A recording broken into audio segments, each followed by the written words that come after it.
Assalamualaikum warahmatullahi wabarakatuh.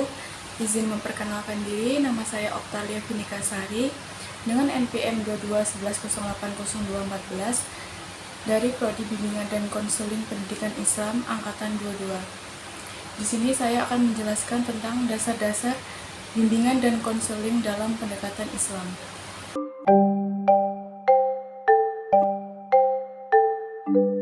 A. Konsep dasar bimbingan dan konseling dalam pendekatan Islam.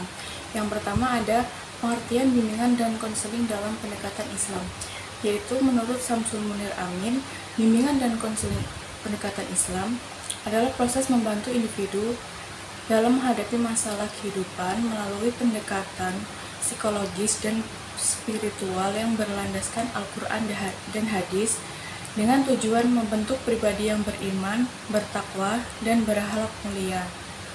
Lalu yang kedua ada paradigma bimbingan dan konseling dalam pendekatan Islam.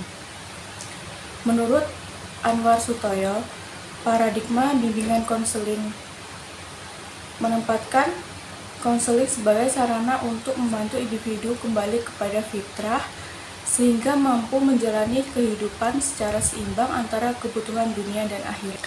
Paradigma bimbingan dan konseling dalam pendekatan Islam adalah cara pandang, kerangka berpikir, dan landasan filosofis dalam pelaksanaan layanan bimbingan dan konseling yang berdasarkan ajaran Islam, yaitu Al-Quran dan Sunnah, dalam memandang hakikat manusia, masalah kehidupan, tujuan hidup, dan proses bantuan. Lalu yang ketiga ada visi dan misi bimbingan dan konseling. Yang pertama, visinya yaitu terwujudnya individu yang beriman dan bertakwa kepada Allah Subhanahu wa taala, berakhlak mulia, mandiri, dan mampu menjalani kehidupan serta bertanggung jawab.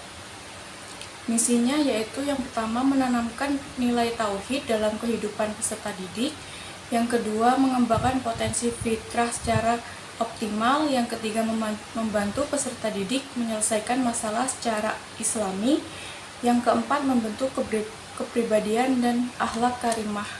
Lalu yang keempat ada tujuan bimbingan dan konseling pendekatan Islam.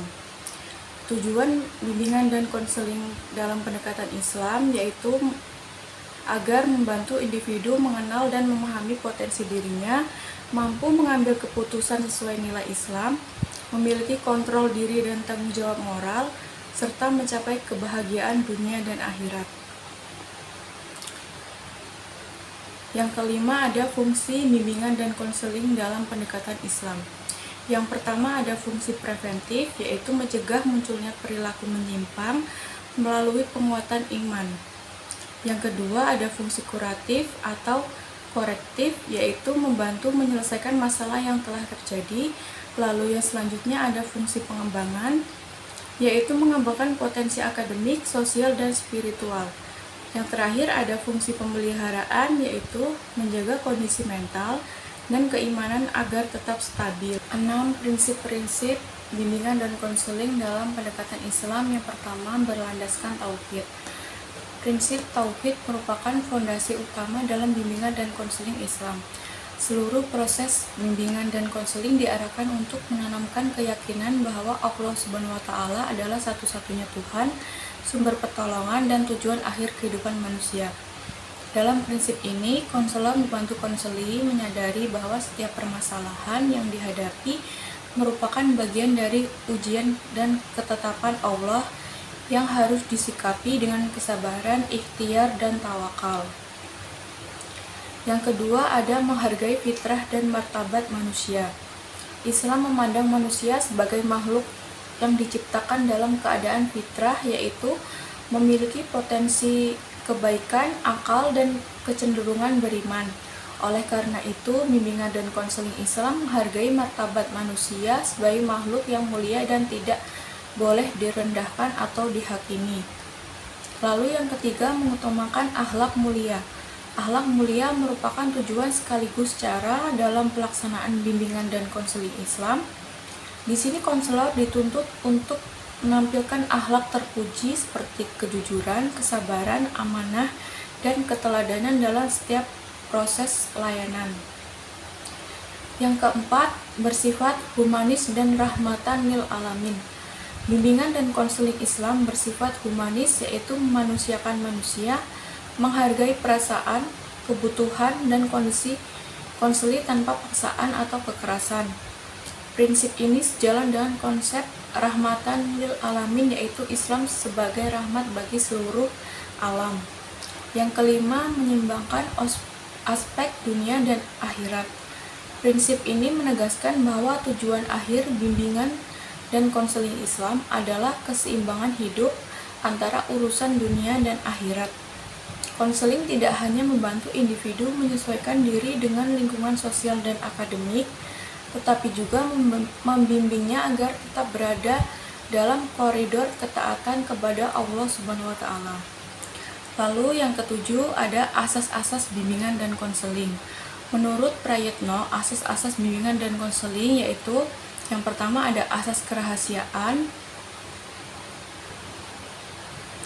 Yang pertama ada asas kerahasiaan, yaitu menjamin kerahasiaan data atau informasi klien. Yang kedua ada asas kesukarelaan, yaitu klien diharapkan sukarela dalam mengikuti layanan. Yang ketiga ada asas keterbukaan, yaitu klien bersikap terbuka dalam memberikan informasi. Yang keempat ada asas kegiatan, yaitu klien aktif berpartisipasi dalam layanan.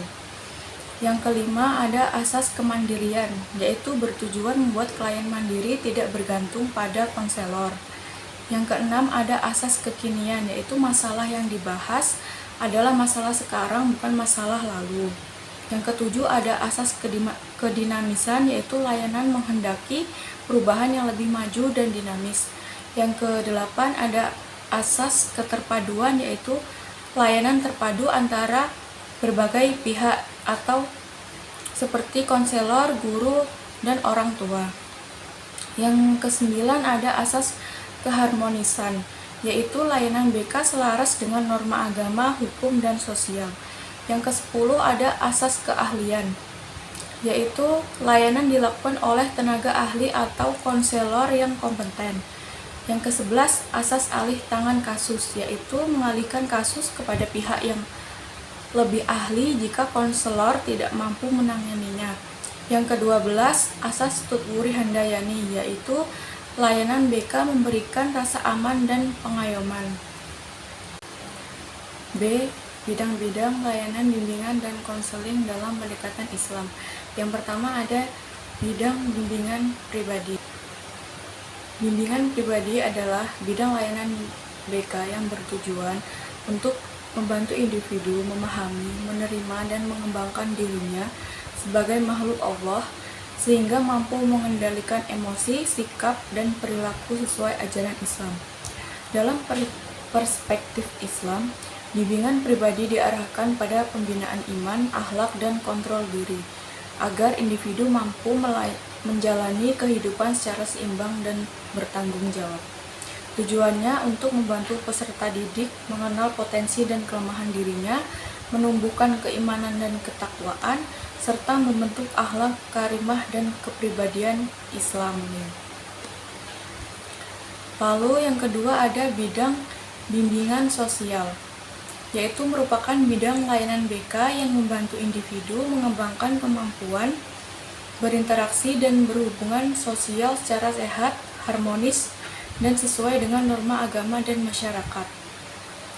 Dalam pendekatan Islam, bimbingan sosial menekankan nilai ukhuwah, toleransi, empati, dan adab pergaulan.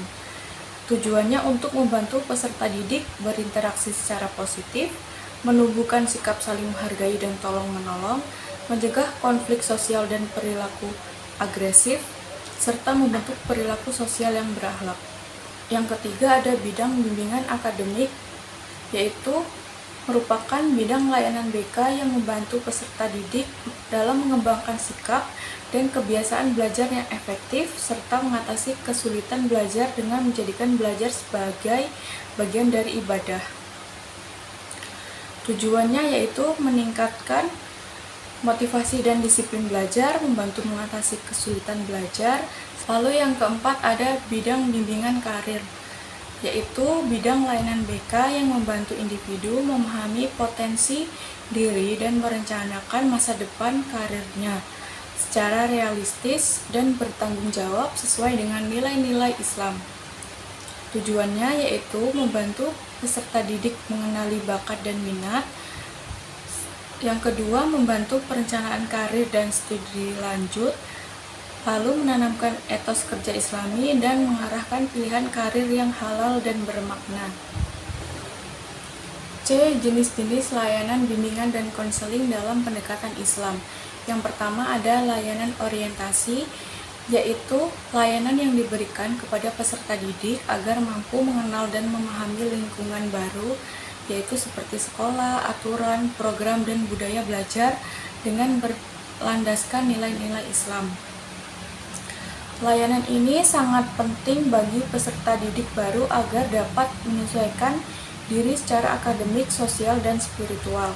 Tujuannya untuk membantu peserta didik beradaptasi dengan lingkungan sekolah, menanamkan nilai disiplin, tanggung jawab, dan adab Islami. Yang ketiga, mencegah munculnya masalah penyesuaian diri. Yang kedua ada layanan informasi, merupakan layanan BK yang bertujuan memberikan berbagai informasi yang dibutuhkan peserta didik terkait akademik, sosial, pribadi, dan karir agar mampu mengambil keputusan secara tepat dan bertanggung jawab sesuai ajaran Islam. Tujuannya yang pertama untuk memberikan pemahaman yang benar dan objektif, yang kedua membantu peserta didik merencanakan masa depan, lalu yang ketiga mencegah kesalahan pengambilan keputusan. Yang ketiga ada layanan penempatan dan penyaluran.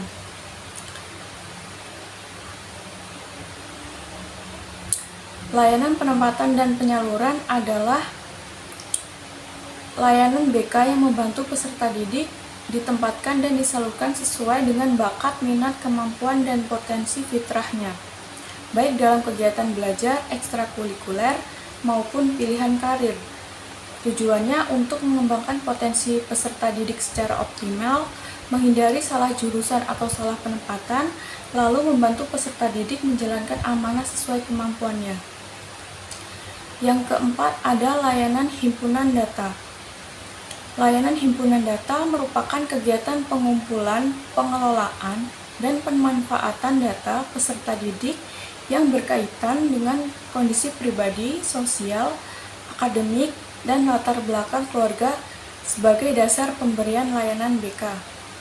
Tujuannya untuk memperoleh gambaran utuh tentang peserta didik, menjadi dasar penyusunan program BK, dan membantu penanganan masalah secara tepat. Yang kelima ada layanan konferensi kasus.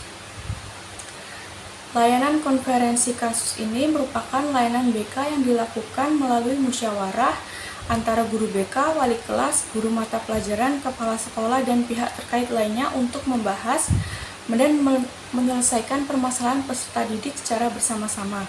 Tujuannya yaitu memperoleh solusi yang komprehensif, menyamakan persepsi antar pihak, dan menentukan langkah penanganan yang tepat.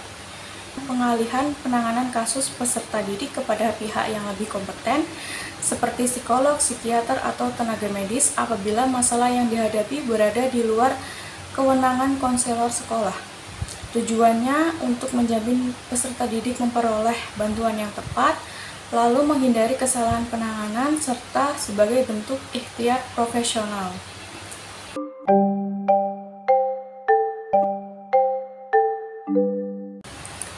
Baik, itulah tadi materi tentang dasar-dasar bimbingan dan konseling dalam pendekatan Islam yang telah saya jelaskan. Untuk kurang dan lebihnya saya mohon maaf. Saya akhiri. Wabillahi taufiq wal hidayah. Wassalamualaikum warahmatullahi wabarakatuh.